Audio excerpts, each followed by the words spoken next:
Hi everybody, it's our fourth video series. We're going to do one a week every Friday. Today's video is going to be a little bit longer, not too long because again my wife's working the camera.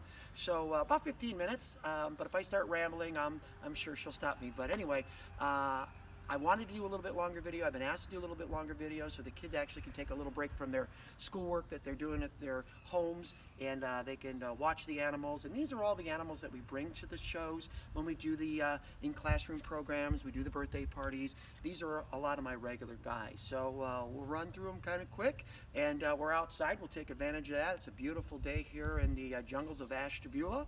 So first off, before I bring out the first animal, I always like to ask this question. Softest animal in the world, guys. Not chalupa. No, I know it's lunchtime, but no, we're not talking Mexican food. It's not chalupa. Try again. Chihuahua's cute. Yeah, right. No, not a chihuahua. We don't do dogs. It's a chinchilla. All right, how many of you guys knew that? Raise your hand. Wow, looks like everybody. Very good. All right, super. I'm going to go over here now and bring out the little chinchilla. We have a couple different color chinchillas. This one's name is Violet, and Violet has been with me about 5 years now. And everybody says, why do we call her Violet? Well, we call her Violet because when she was born, she had very violet overtones in her fur, and that was the kind of chinchilla she was. She was a violet. Well, as she got a little bit older, a lot of that kind of went away, so now she's just a pretty little gray chinchilla. And she just got out of her bathtub, and I can tell I see this little sparkly powder that's on her back. Now, if I blow on her, you'll probably see a little bit of it coming off. There you go. Now she's got to take another bath. Okay, sorry, honey, but that's all right. So here we go. Animal number one, chinchilla from South America. My animals do travel from far to be here, so I will let you know where they're from. There won't be a quiz or a test after this, but it would be great if you guys can remember where my animals are from. So I will put the chinchilla from South, yes, America. Very good. She's going back. All right, so my next animal is from Africa, and here's a hint. It's Spiny. Now, I know you'd love for me to bring out a porcupine, but they're a little hard to handle, so let's think softer, safer, or I should say smaller, safer. Let's talk hedgehog. Excellent, guys. So the hedgehog I brought with me today is an albino, so she's going to be all what color? White, yes, and she's got the pink eyes or red eyes because that's what happens with albino animals. Now I'm going to go ahead and bring Snowball out. I can tell you that she's not that old yet, so she's still quite young. Obviously, that's what that means, and she's small. Still, because it takes about maybe 4, 5, 6 months for them to really start to get bigger. About a year, I would say, and then they're pretty full size at that point. But she's just a few months old, and again, all white, pink eyes, albino. I like albino animals because they're so rare. See them in the wild, they just pop right out. For example, if I put her down, she wouldn't be out during the day.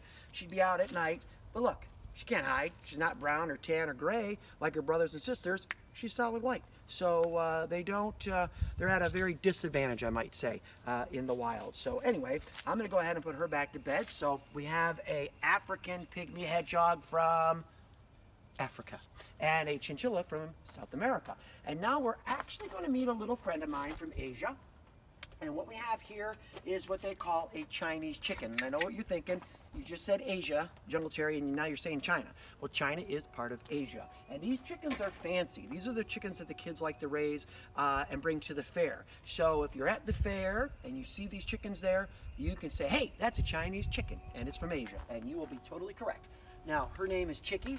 We keep all their names kind of simple. So we have Chicky, Violet, and Snowball. But here we go. Pretty little chicken, cool little hairdo, silky soft feathers. That's why they call them silkies. Not much of a flyer, okay? If I hold her up, she kind of gets the idea that she is going to fly, but it's not really going to happen. Check it out. Fly. There you go. So she's not going anywhere. But since we are outside today and it is a beautiful day, I'm going to lay her over here so she doesn't go too close to the fire. I don't think she'll do that. We'll be good to go. So I'm going to go ahead and put little Chicky down over there. There you go, girl. And, you know, they like to free range. They like to eat everything. Bugs, seeds, trust me, anything and everything. All right, so we got a chicken from Asia, chinchilla from South America, and a hedgehog from Africa. So now we actually do have something from Europe, the ferret. The ferrets are from Europe. That's where they originated from. And we met this girl the other day. This is Farrah the ferret. She's the newest member to my animal family. Doing super, by the way. Just wonderful to handle. My family's able to handle her, so when we do get back on the road, y'all can handle her too. Okay, so there we go. Farrah, yeah, what are you checking out? Whoa, it's cool out here, isn't it? Yeah, don't be looking at that chicken. All right, I am going to go ahead and put Farrah back. We got a lot more to see in a short period of time to see them.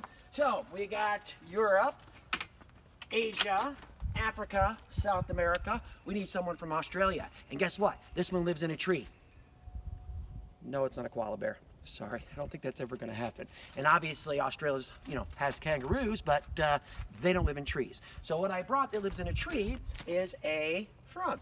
And we hear the spring peepers now because it gets warm at night or during the day, and at night it's not too cold for them.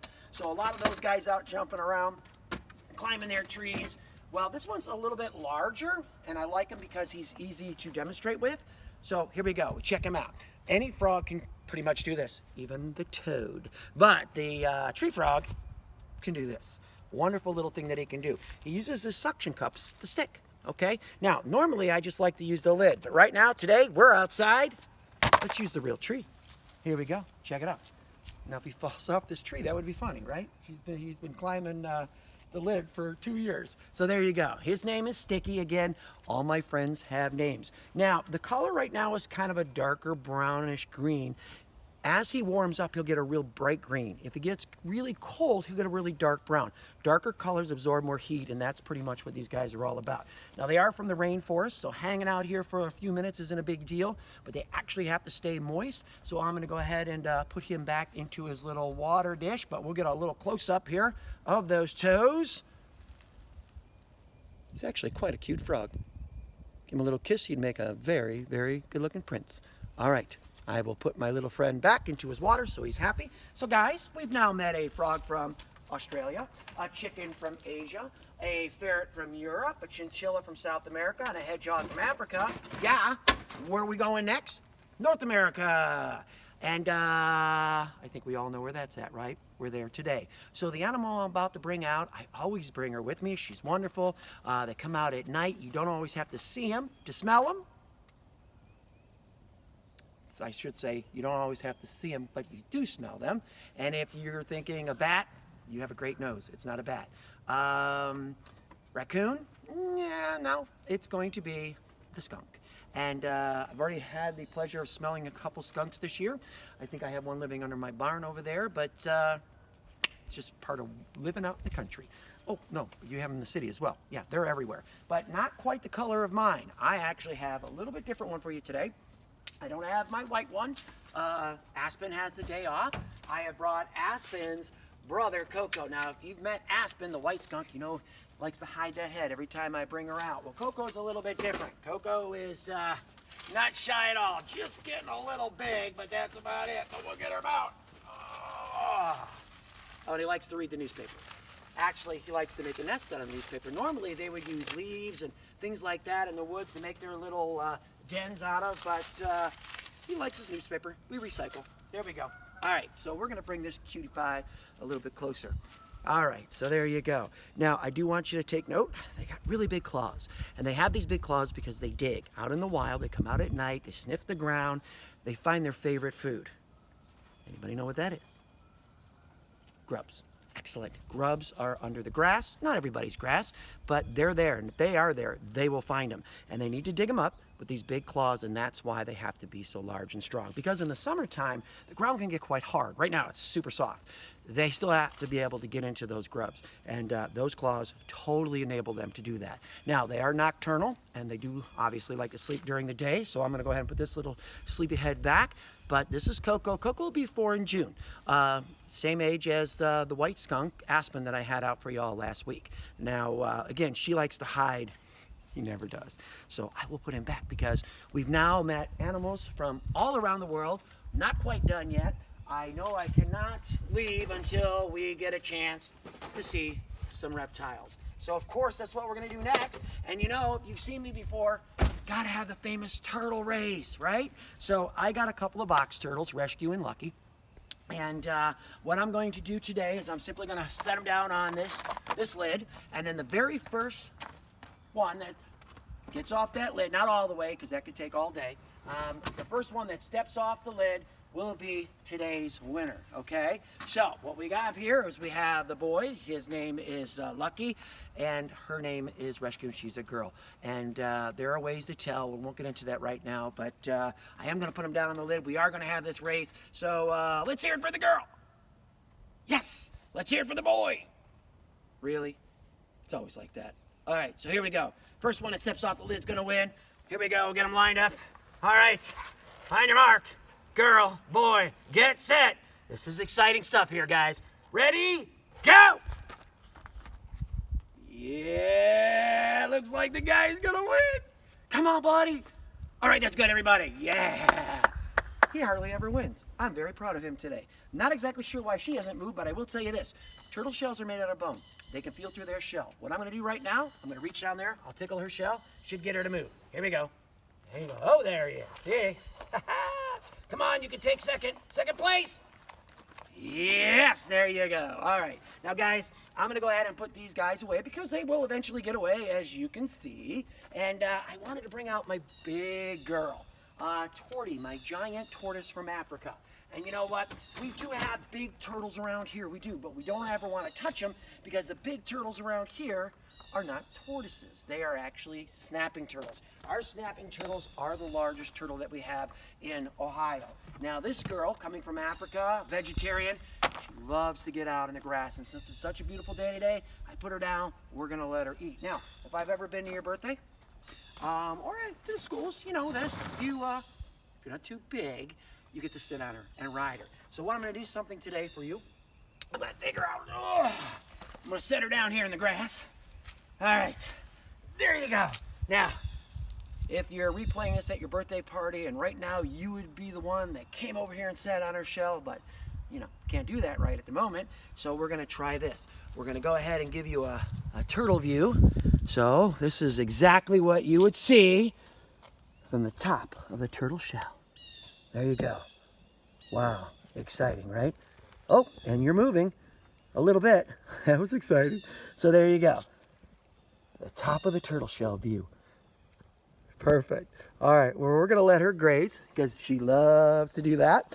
And, of course, now we have to end our little program, but not until we see everybody's favorite, not you usually, everybody's favorite, one of mine, the snakes. And you know what? I usually bring my snakes out and I put them on a stick so y'all can see how they climb. Don't have to today. Got a tree right here. So we're going to use that tree. Now, not everybody knows that snakes are good at climbing, because I got to tell you, when they get in the trees, sometimes we don't see them. They don't want us to see them. Well, I got this great tree climbing snake. His name is Cornelius. He is a corn snake, or what they call a red rat snake. Now, we don't have rat snakes around here. We have black rat snakes. They're way bigger than this guy, and they are good at tree climbing, swimming, all that good stuff. So what I'm going to do right now is I will get my friend started onto this branch, and we're going to let him go from there. There you go, buddy. Okay, you got it? All right.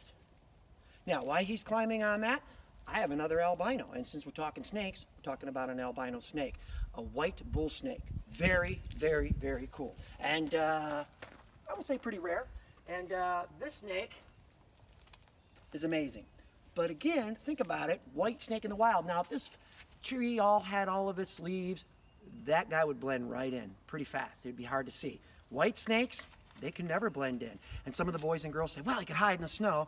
Not so much. They can't get cold. Cold is not a snake's friend. Actually, reptiles in general. So there you go. You see how that doesn't blend very well. But as a pet, she's going to do just fine. So what's her name? Snowy. His name is Cornelius. And guys, check that out. That is so cool. That's what they do. They lay flat on those branches in the trees, and they hope that maybe something lands or climbs next to them where they're actually able to get it. So this is why, even though they're out there, we don't always get a chance to see them. All right, we're going to end the show with two of my big guys. One guy, one girl. We're talking about Stretchy and Stretchy's sister, Banana Montana. Now, I have to do this these days because these guys have finally figured out that these tops do not fit very tight. And unfortunately for me, Banana Montana figured it out while I was driving my car at night. So here's another version of a snake that would not survive out in the wild, because of her color. So here we go, look, see that? Yellow.